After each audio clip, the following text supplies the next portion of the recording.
Anak sekecil itu berkelahi dengan waktu. Sepotong lirik dari Iwan Fals tersebut berkelebat di ingatan.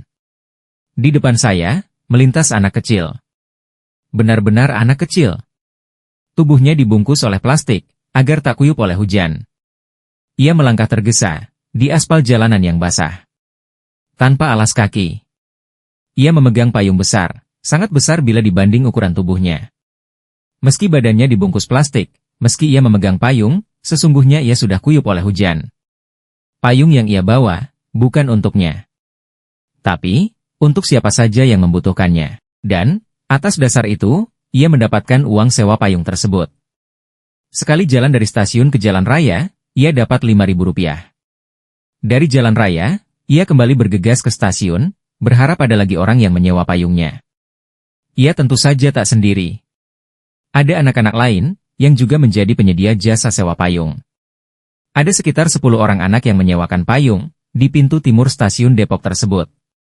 Secara usia, mereka tentulah anak-anak sekolah. Pada Rabu, 8 Januari 2025 lalu itu, hari sudah cukup larut untuk ukuran anak-anak. Sudah lewat pukul 10 malam, padahal besok pagi mereka harus ke sekolah. Namun, malam itu, mereka masih sangat bersemangat berburu penyewa payung. Berharap dapat uang lebih banyak.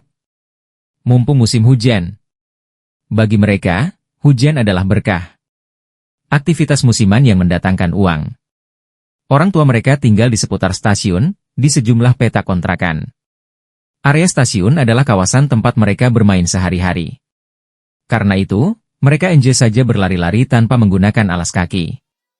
Saya bangga dengan anak-anak tersebut. Di usia yang masih sangat dini, mereka sudah menemukan jalan yang produktif, yang bisa menghasilkan pendapatan.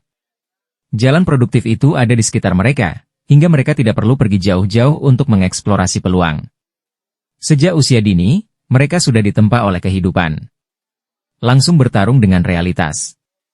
Mereka secara langsung paham, bahwa untuk mendapatkan uang ya harus berbuat, bekerja. Dengan menyewakan payung, mereka mendapatkan uang yang lebih banyak dari uang jajan yang mereka peroleh dari orang tua masing-masing. Bahwa untuk itu harus berhujan-hujan. Bahwa karena itu mereka kedinginan. Semua itu adalah risiko dari suatu aktivitas. Di usia dini, mereka secara langsung sudah belajar menghadapi risiko. Setidaknya, mereka sudah mengenal segala risiko dari aktivitas yang mereka lakukan. Capek, tentu iya. Berlari dari stasiun ke jalan raya, bolak-balik berkali-kali. Juga, berdiri kehujanan untuk mendapatkan penyewa. Andai mereka adalah anak-anak yang lembek, yang gampang mengeluh, tentu mereka tak akan menyewakan payung di musim hujan. Sekali lagi, saya bangga dengan anak-anak tersebut. Mereka bukanlah anak-anak yang merengek-rengek minta ini itu kepada orang tua. Mereka menyadari, orang tua mereka bukanlah orang kaya. Dari percakapan dengan beberapa orang, mereka mengaku uang jajan mereka sehari-hari hanya pas-pasan. Nah, ketika musim hujan tiba, makanya mereka memanfaatkan momentum tersebut secara maksimal. Mereka riang gembira menyambut hujan. Itu adalah peluang untuk meraih pendapatan. Meski beberapa hari berturut-turut berhujan-hujan menyewakan payung, mereka mengaku baik-baik saja. Tidak flu, juga tidak demam. Di satu sisi, mungkin kegiatan itu mereka lakukan karena terpaksa. Dipaksa oleh keadaan ekonomi. Di sisi lain, mereka secara real telah belajar menghadapi kehidupan secara nyata. Mereka menemukan solusi jangka pendek untuk mengatasi tekanan ekonomi. Dan, secara mental, itu sangat berharga bagi mereka untuk jangka panjang. Boleh jadi, mereka akan menjadi bagian dari generasi yang kelak tidak pilih-pilih pekerjaan. Tidak gengsi melakukan pekerjaan ini itu. Dan, siap mental menghadapi kondisi yang sulit. Tidak gampang menyerah. Tidak cepat putus asa. Serta, memiliki rasa percaya diri yang kuat. Kecil, aku memang kecil. Tapi aku bertolak pinggang. Di bawah matahari. Potongan lirik dari kelompok kampungan itu menyembul dalam ingatan. Anak-anak itu tidak ambruk secara mental, meski mereka hidup di batas garis kemiskinan. Mereka bertolak pinggang menghadapi nasib, bukan bermaksud pongah.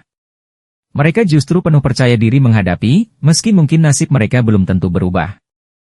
Dari spirit hidup mereka yang militan, saya belajar banyak tentang artinya kepedulian.